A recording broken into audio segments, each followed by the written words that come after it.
योएल भविष्यवक्ता की पुस्तक अध्याय 2। योएल भविष्यवक्ता की पुस्तक अध्याय 2।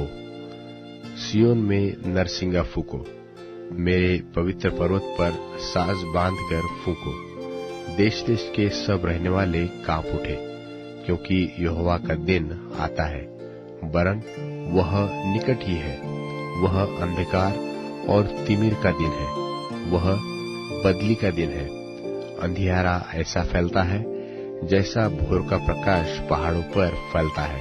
अर्थात एक ऐसी बड़ी और सामर्थी जाति आएगी जैसी प्राचीन काल से कभी न हुई और न उसके बाद भी पीढ़ी पीढ़ी में फिर होगी। उसके आगे आगे तो आग भस्म करती जाएगी और उसके पीछे पीछे लौ जलाती जाएगी। उसके आगे की भूमि तो एदेन की बारी के समान, परंतु उसके पीछे की भूमि उजाड़ है और उससे कोई नहीं बचा जा सकता। उनका रूप घोड़ों का सा है और वे सवारी के घोड़ों की नाई दौड़ते हैं। उनके कूदने का शब्द ऐसा होता है जैसा पहाड़ों की चोटियों पर रथों के चलने का। वह खुंटी भस्म करती हुई लौ का, वह पांति बांधे हुए बलि योद्धाओं का शब्द होता है। उसके सामने जाति जाति के लोग पीड़ित होते हैं और सबके मुख मलिन होते हैं। वे शूरवीरों की नाई दौड़ते और योद्धाओं की भांति शहर पनाह पर चढ़ते हैं और अपने अपने मार्ग पर चलते हैं। कोई अपनी पांति के अलग न चलेगा, एक का दूसरे को धक्का नहीं लगता।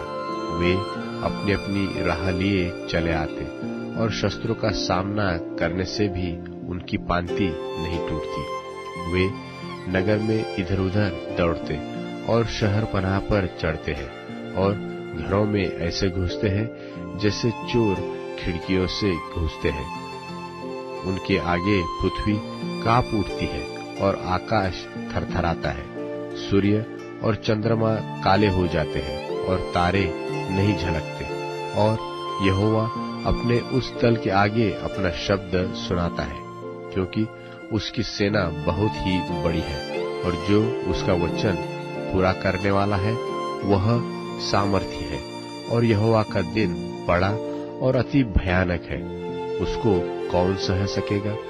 तो भी यहोवा की यह वाणी है कि अभी सुनो, उपवास के साथ रोते पीटते अपने पूरे मन से मेरी ओर फिरकर मेरे पास आओ और अपने वस्त्र नहीं, अपने मन ही को फाड़कर अपने परमेश्वर यहोवा की ओर फिरो, क्योंकि वह अनुग्रहकारी, दयालु, विलंब से क्रोध करने वाला, करुणा निधान और दुख देकर पछताने वाला है।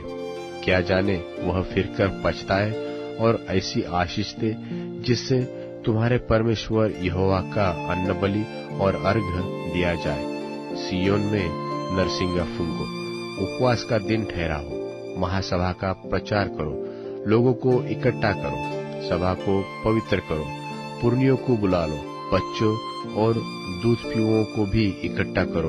दुल्हा अपनी कोठरी से और दुल्हन भी अपने कमरे से निकल आए। याजक जो परमेश्वर के टहलुए हैं, वे आंगन और वेदी के बीच में रो रो कर कहे कि हे यहोवा, अपनी प्रजा पर तरस खा और अपने निज भाग की नामधराई होने न दे और न अन्य जातियां उसकी उपमा देने पाए और जाति जाति के लोग आपस में क्यों कहने पाए कि उनका परमेश्वर कहाँ रहा। तब यहोवा को अपने देश के विषय में जलन हुए और उसने अपनी प्रजा पर तरस खाया। और यहोवा ने अपनी प्रजा के लोगों को उत्तर दिया कि सुनो, मैं अन्न और नया दाख मधु और ताजा तेल तुम्हें देने पर हूँ और तुम उन्हें खा पी कर तृप्त होगे। और मैं भविष्य में अन्य जातियों से तुम्हारी नामधराई न होने दूंगा और मैं उत्तर की ओर से आई हुई सेना को तुम्हारे पास से दूर करूंगा और एक निर्जल और उजाड़ देश में निकाल दूंगा। उसका आगा तो पूरब के ताल की ओर और उसका पीछा पश्चिम के समुद्र की ओर होगा और उसके दुर्गंध उठेगी और उसकी सड़ी गंध फैलेगी, क्योंकि उसने बड़े बुरे काम किए हैं। हे देश, तू मत डर, तू मगन हो और आनंद कर, क्योंकि यहोवा ने बड़े बड़े काम किए हैं। हे मैदान के पशु, मत डरो, क्योंकि जंगल में चराई उगेगी और वृक्ष फलने लगेंगे। अब अंजीर का वृक्ष और दाखलता अपना अपना बल दिखाने लगेगी। और हे सियोनियो, तुम अपने परमेश्वर यहोवा के कारण मगन हो और आनंद करो, क्योंकि तुम्हारे लिए वह वर्षा अर्थात बरसात की पहली वर्षा जितनी चाहिए उतनी देगा और पहले माह की पिछली वर्षा को भी बरसाएगा। तब खलिहान अन्न से भर जाएंगे और रसकुंड नए दाखमधु और ताजे तेल से उमड़ेंगे। और जिन वर्षों की उपज अरबे नाम टिड्डियों और एलेक और हासिल ने और गाजाम नाम टिड्डियों ने अर्थात मेरे बड़े दल ने, जिसको मैंने तुम्हारे बीच भेजा, खाली उसकी हानि मैं तुमको भर दूंगा। तुम पेट भरकर खाओगे और तृप्त होंगे और तुम अपने परमेश्वर यहोवा के नाम की स्तुति करोगे, जिसने तुम्हारे लिए आश्चर्य के काम किए हैं। और मेरी प्रजा की आशा कभी न टूटेगी। तब तुम जानोगे कि मैं इस्राएल के बीच में हूँ और मैं यहोवा तुम्हारा परमेश्वर हूँ और कोई दूसरा नहीं है, और मेरी प्रजा की आशा कभी न टूटेगी। उन बातों के बाद मैं सब प्राणियों पर अपना आत्मा उंडेलूंगा और तुम्हारे बेटे बेटियां भविष्यवाणी करेंगे और तुम्हारे पुरनिये स्वप्न देखेंगे और तुम्हारे जवान दर्शन देखेंगे। वरन दासों और दासियों पर भी मैं उन दिनों में अपना आत्मा उंडेलूंगा और मैं आकाश में और पृथ्वी पर चमत्कार अर्थात लोहू और आग और धुएं के खंभे दिखाऊंगा। यहोवा के उस बड़े और भयानक दिन के आने से पहले सूर्य अंधियारा और चंद्रमा रक्त सा हो जाएगा।